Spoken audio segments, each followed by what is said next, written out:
క్లిష్టమైన బొగ్గు గనుల్లో వివిధ విభాగాల్లో మహిళలు పనిచేస్తున్నారు. భిన్న వాతావరణంలో పనిచేయటం సవాల్తో కూడుకున్న పని. అయినా దాన్ని అధిగమించి పనిచేస్తున్నామంటున్నారు సింగరేణి మహిళా ఉద్యోగులు. మొదట్లో కష్టమైనప్పటికీ ఆ తర్వాత అలవాటైపోయిందంటున్నారు. పనిలో పురుషులకేమాత్రం తక్కువ కాదని నిరూపిస్తున్న మహిళా అధికారులు సిబ్బందితో ఈటీవీ ముఖాముఖి. బొగ్గు గనుల్లో పనిచేయడం అంటే ఆషామాషా పరిస్థితి కాదు. అక్కడ ప్రతికూల పరిస్థితులు ఉంటాయి, వాటిని ఎదుర్కొని పనిచేయాల్సి ఉంటుంది. మనతో పాటు చాలామంది మహిళలు ఉన్నారు, వాళ్ళంతా కూడా బొగ్గు గనుల్లో పనిచేస్తున్నారు.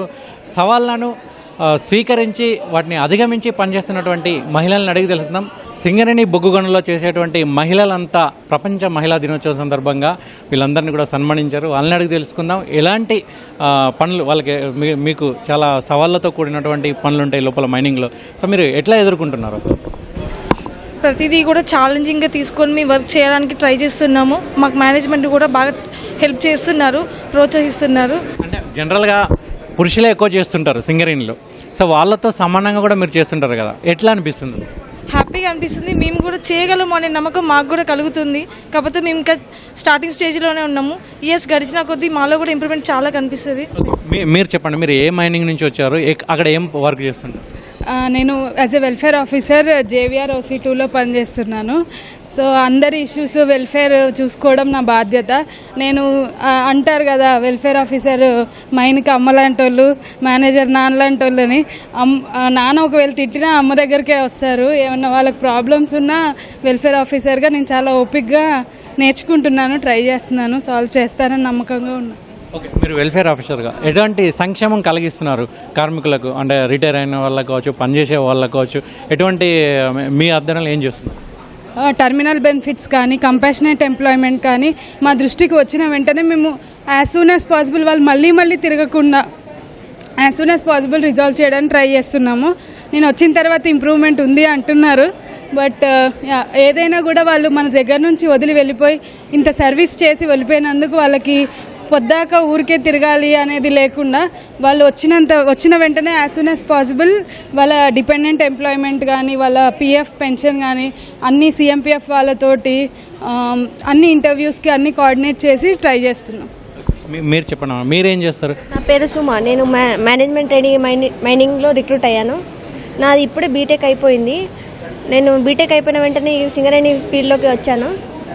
నాకు బీటెక్లో ట్రైనింగ్ ఉండడం వల్ల నాకు ఇది మైనింగ్ ఫీల్డ్ అనేది చాలా ఇంకా అడ్వెంచరస్గా ఏం భయం లేకుండా చేయగలుగుతున్నాను. ఇంకా మా మేనేజ్మెంట్ కూడా మంచి సౌకర్యాలు, వసతులు అన్నీ కల్పించి మమ్మల్ని ఎంకరేజ్ చేస్తుంది. ఇంజనీరింగ్ చేసిన తర్వాత అసలు ఈ రంగాన్ని ఎందుకు ఎంచుకున్నారు? ఇంజనీరింగ్ నాకు నా ఇంటర్ నుండే ఇది నాకు బీటెక్ అనేది మైనింగ్ అనేది ముందు నుండే అవగాహన ఉంది. నేను డిఫరెంట్గా చూస్ చేసుకుందామని మైనింగ్లోకి వచ్చాను. మామూలుగా మగవాళ్ళే కష్టపడుతుంటారు సింగరేణి అంటే, మీకు కష్టం అనిపించట్లేదు? వై నాట్ వి అని అందరూ చేస్తుండ్రు కదా, దీనికి ఎవరు రారు కదా. కామన్గా CSE అనే IT బ్రాండ్స్కి వెళ్తుంటారు కదా, మైనింగ్కి అమ్మాయిలు ఎందుకు రారు అని. ఒక ఛాలెంజింగ్ జాబ్ కదా, అందుకే. అండర్ గ్రౌండ్లో చేస్తారా? Under ground diploma mining JMET, నేను రీసెంట్ పాస్ అవుట్ డిప్లొమా. మీరు చెప్పండి, మీరేం చేస్తారు? నా పేరు అల్లం నవ్యశ్రీ. నేను MT మైనింగ్గా GDK లెవెనింగ్ లైన్లో పోస్టింగ్ అయ్యాను. కానీ అంతకుముందే నేను గత 6 సంవత్సరాల నుంచి ఒక ప్రైవేట్ ఆర్గనైజేషన్లో అండర్గ్రౌండ్లో వర్క్ చేసి నేను నా first class mines manager certificate కూడా సంపాదించాను. అందుకు కారణంగా మా మైన్లో కూడా నాకు ఆథరైజేషన్ ఫస్ట్ క్లాస్ మైన్స్ మేనేజర్లా ఇచ్చి నేను ప్రజెంట్ ఇప్పుడు షిఫ్ట్ ఆఫీసర్గా చేస్తున్నాను. మీరు చెప్పండి. నేను PVK5 మైన్లో యాజ్ ఏ MT మైనింగ్గా చేస్తున్నాను. రీసెంట్గా రిక్రూట్ అయ్యాను. నేను మైనింగ్ ఇంజనీర్ అండ్ నేను రెస్క్యూ ట్రైన్ పర్సన్ కూడా. అండ్ ఎప్పుడైనా మాకు అండర్గ్రౌండ్లో ఏమైనా ఎమర్జెన్సీస్ వచ్చినా and as a rescue train person నేను అందరినీ సేవ్ చేయగలను నాకు నమ్మకం ఉంది. అండ్ ఏమైనా ఛాలెంజెస్ వచ్చినా కానీ వాటిని కూడా సాల్వ్ చేయగలమని నాకు నమ్మకం ఉంది. సో ఆ విధంగా మేము సింగరేణిలో అందరి ఇంకా ఫ్యూచర్ వచ్చే జనరేషన్స్ని కూడా వాళ్ళని ముందు తీసుకెళ్తామని మేము కోరుకుంటున్నాం. అంటే మీ మహిళలకు ప్రత్యేకంగా ఎటువంటి సౌకర్యాలు ఏమైనా కల్పించారా? యాక్చువల్గా మహిళల్ని రిక్రూట్ చేసుకున్నప్పటి నుంచి అన్ని సౌకర్యాలు కల్పిస్తున్నారు. ఇప్పటి వరకు అయితే మాకు ఏ ప్రాబ్లం రాలేదు, ఫ్యూచర్లో కూడా రాదు. And Singareni is providing so many opportunities for women and even facilities కూడా అన్ని విషయాల్లో మాకు ఏమైనా ప్రాబ్లం వచ్చినా ఈవెన్ మా mine manager, agent and GM everyone is taking the follow up from us. And ఇప్పటి వరకు అయితే మాకు ఏ ప్రాబ్లం రాలేదు సింగరేణిలో. అంటే ఈ రంగంలో వచ్చే వాళ్ళకు మీరు ఏం చెప్పదలుచుకున్నారు? యాక్చువల్గా అందరూ మైనింగ్ అనగానే ఫస్ట్ భయపడతారు. అండ్ ఉమెన్కి అయితే ఫస్ట్ సజెషన్ వచ్చేదంటే ఎందుకు నీకు మైనింగ్ నువ్వు ఫిజికల్గా చేయలేవు కిందకి వెళ్ళి అండర్ గ్రౌండ్లో అని.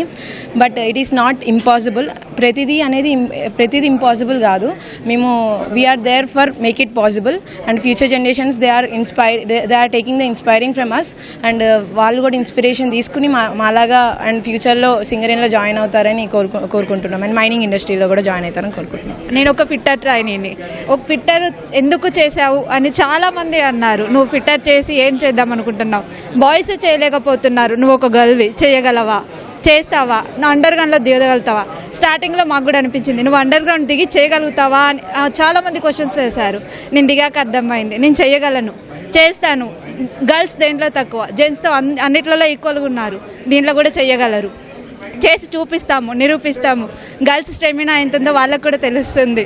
మేము అన్ని చేయగలము, అన్నిట్లలో చేయగలుగుతామని మేము ఆశిస్తున్నాము. థ్యాంక్ యూ ఈ ఆపర్చునిటీ ఇచ్చినందుకు. మీరు ఫిట్టర్గా వెళ్ళిన తర్వాత మీకు ఎదురైన సవాళ్ళు ఏంటి అక్కడ ముందుగా? ఫిట్టర్గా అంటే స్టెమినా కంపల్సరీగా కావాలి. మేము మెకానికల్ వైజ్ కాబట్టి మెషిన్స్ వర్క్ ఉంటుంది. ఆల్మోస్ట్ ఎంత స్టెమినా అంటే జెంట్స్కి ఈక్వల్గా చేసేలాగా ఉండాలి. సో ఆ స్టెమినా మేము ఇంప్లిమెంట్ చేసుకోవాలి అంటే మేము కరెక్ట్ వేలో దాని గురించి తెలుసుకుంటేనే మేము ఎంతవరకు స్టెమినా యూజ్ చేయగలం అనేది ఫిట్టర్గా నేను తెలుసుకున్నాను అక్కడ.